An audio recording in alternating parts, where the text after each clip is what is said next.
Oh my God, bro. Oh, hell no, man.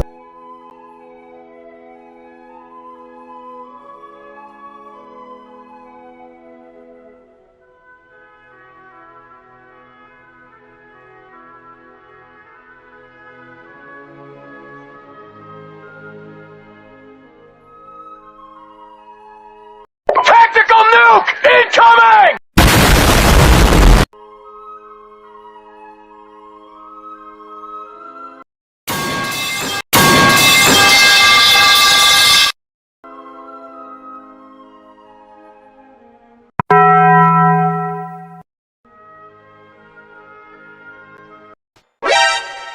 It was at this moment he knew he fucked up.